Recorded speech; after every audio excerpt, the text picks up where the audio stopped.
What's up, everybody? Brewcephas here. Happy Saturday. Today, I'm super excited. I've not tried the Pliny the Elder DME extract kit from MoreBeer that I made a while back. I've not tried this off camera. I'm gonna taste it right now and we'll see how that thing turned out. The reason I made it to begin with was because I've been looking for Pliny everywhere, right? A couple years ago, I was able to find an online wine store that sent me like 6 bottles of it. But now no one will send it to me because Russian River doesn't like to ship the beer a long ways. Understandably so, because the hops, you know, they're not going to be as fresh. The beer can get hot in transit, yada yada. Okay, so I found an extract kit from MoreBeer. The recipe is Russian River Brewing's recipe, and I made this with dry malt extract. Not to belabor the point, we'll get to the beer here shortly. It came with some specialty grains, and then just a shit ton of DME. Some maltodextrin. Watch that video making the Pliny the Elder extract kit if you want to see how I did it. And I tell you everything that's in it, so you could reasonably compile your own ingredients from your local brew store, online, wherever, and make the same exact kit. Okay, just doing what I did. Added some dextrose in there too. Okay. The estimated original gravity was 1070 to 1074. I came out to 1070. Okay, so this beer should be really close to the way MoreBeer intended it to come out. Okay, and then it fermented out to 1018 for an ABV of 6.8%. Okay, without further ado, Pliny the Elder. I hope it's carbonated. Okay.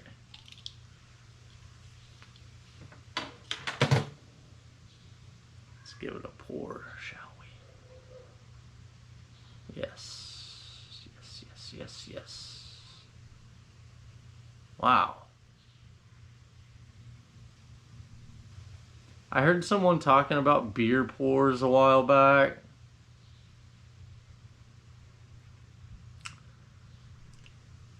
There's not much sediment to speak of in there, and I'm not too worried about it, but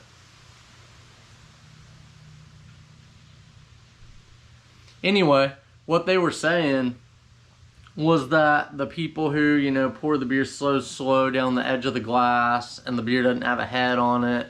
Number one, I don't want a beer presented to me with no head on it. I love a cold foamer. Okay. Number two, they said if you don't pour it quickly enough to get some of this foam, then all of these gases are going to stay in the beer and are going to wind up in your stomach and you could get a gut ache.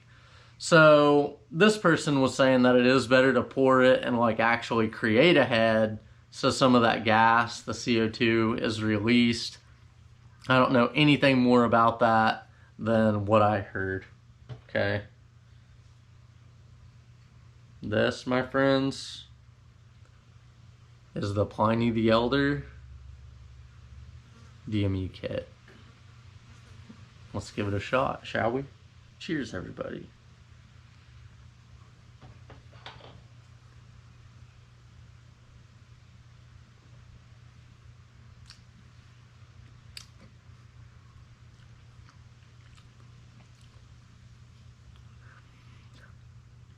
Fantastic! We did it! Holy smokes. Wow. I can remember, it's hard to remember a taste, you know? I mean, I guess it's not. Like if you ask me what macaroni and cheese tastes like, isn't that strange that you can picture a taste? I can almost taste it thinking about it. Well, I can't do that with Pliny because it's been quite a while since I've had one. And I haven't had a whole lot of them in my lifetime. Not so clear, but we don't care. So I can't really imagine the taste of Pliny. I would have loved to have done a real like side by side with this beer, you know, just to compare the actual Pliny to this. But since I couldn't, I told myself from the beginning, you know, I'm just gonna make it and then drink this as a beer. It doesn't have to be Pliny. In fact, you know, it's the not Pliny the Elder, because Russian River didn't make it. Maybe their recipe, but I made it.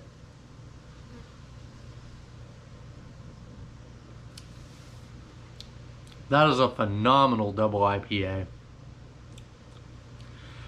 Good hop flavor up front. Beautiful hop aroma. This was dry hopped. And then the aftertaste, we got some nice hop bitterness, but there's enough of malt quality, and it was just DME, right? Some corn sugar and some maltodextrin, which is supposed to improve body and mouthfeel and all that. But body-wise, this beer is great. The Not Dale's Pale Ale I made a while back was a little thin, and so the hops kind of carried the thing, and I don't want the hops to like have to carry a beer. I want there to be enough body where the hops can, you know, do their thing, and then the beer shines. I don't want the hops doing all the work, you know, and that's probably not a good way to do it anyway. I made this beer on August 19th. So, what's it been, a month? A little over a month. Yeah, I added 2 ounces of Magnum hops at 90 minutes. 45 minutes, I added an ounce of Simcoe. 30 minutes, another ounce of Columbus. At Flame Out, I added 2 ounces of Centennial, another ounce of Simcoe. And then, dry hopping wise, I think I added like 3 more ounces of hops to dry hop this thing. So it's definitely a double IPA. It's definitely nice and hoppy.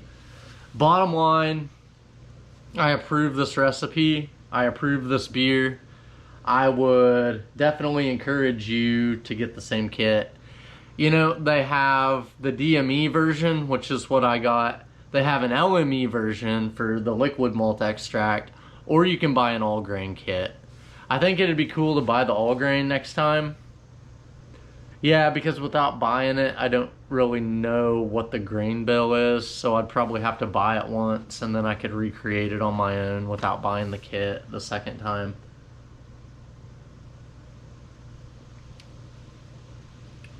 This is a fun sipper. 6.8% ABV. I mean, I would say have one of these with lunch, but the way I prefer to do it, you know, come out here in the late morning, early afternoon, have a beer, you know. I'd have a nice light beer some days, but one's not gonna, I mean, get one that's 6.8%, now you're having a beer. I'm looking forward to sharing this one. I mean, I think maybe the best beer I've ever made, if not that chocolate stout, that was that Brewer's Best kit. You're really getting an insight into my sensibilities here. I mean, some of my favorite beers have been kits, right? My heroes have always been cowboys. What are you gonna do? But maybe the best was that fresh squished IPA I made a couple years back from Northern Brewer. It was a 5-gallon extract kit. I've also made the all grain version. They were both excellent. The all grain one was probably better, but either way, the fresh squished IPA, very citrusy, awesome beer. That was probably my favorite. This was just a solid damn beer.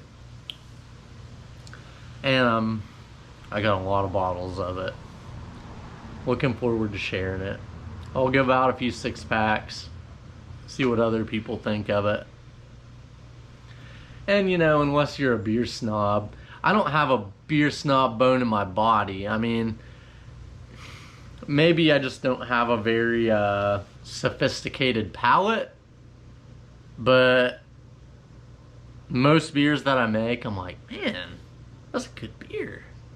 And I guess the bottom line is that I truly believe you just make up your beer kits, make your own beer. It's gonna turn out great. Don't sweat it. You know, back in the day, I would have been counting the days. I definitely, this is a couple days after I wrote on the calendar, Pliny done.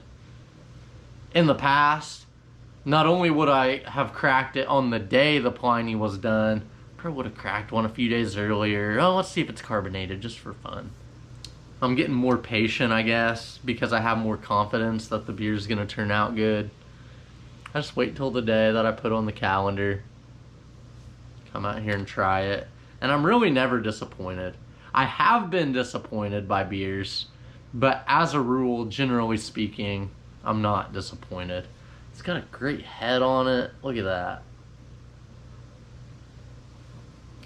I bottled that small batch all grain beer I made last week, and it smelled good.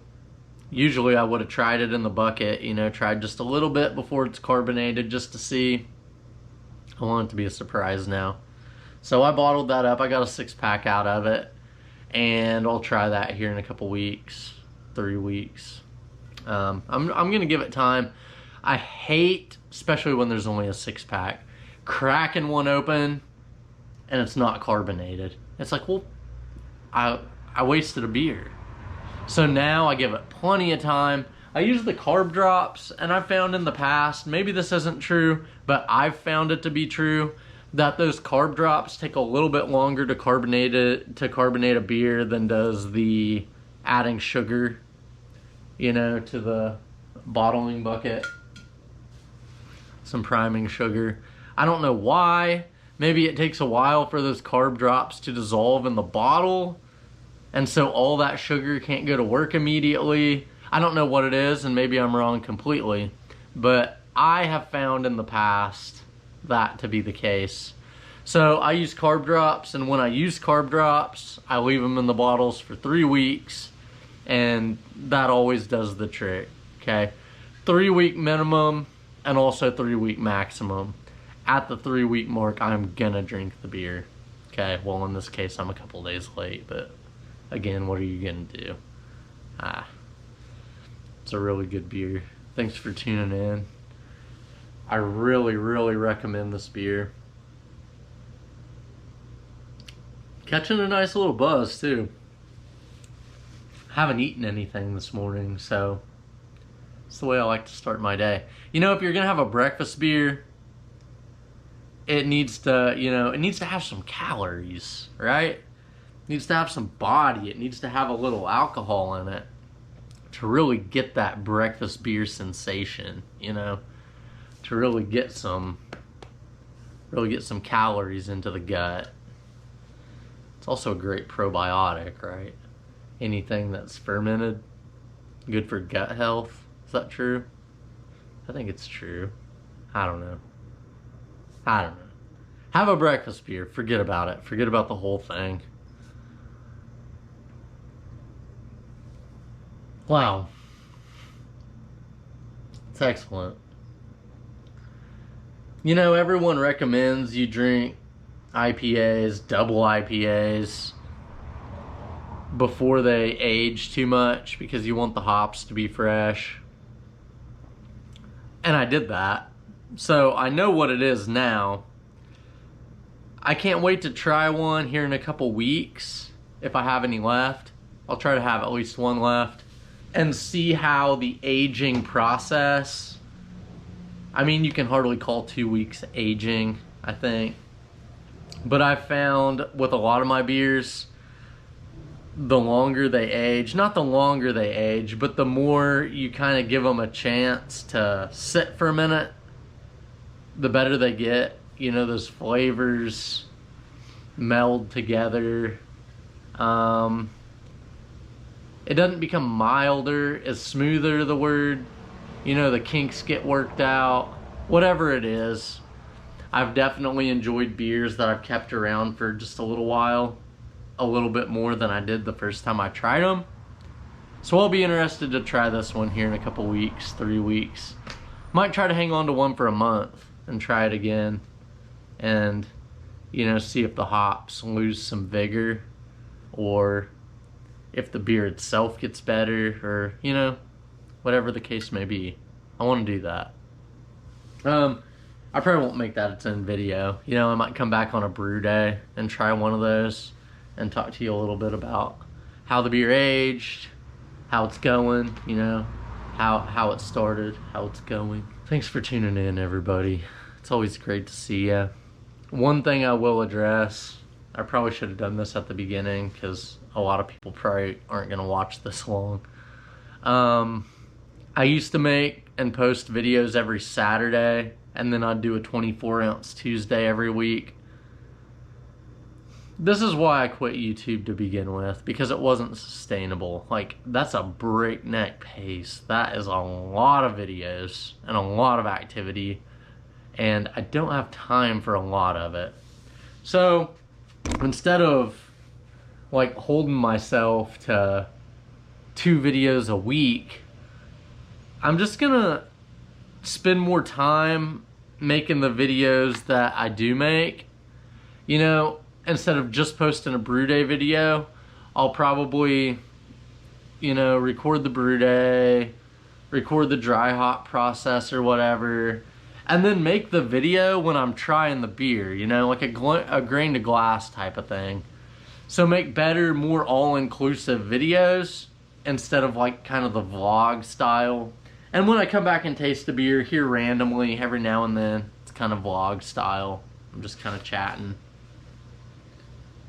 But I want to do more, you know, self-contained videos. And maybe I won't post them as often, but that's going to allow me to do this for years and years, you know. Lord willing and the creek don't rise. So, good to see you. Keep tuning in. Keep subscribing. And we'll see you next time. Cheers, everybody. Have a breakfast beer. Cheers.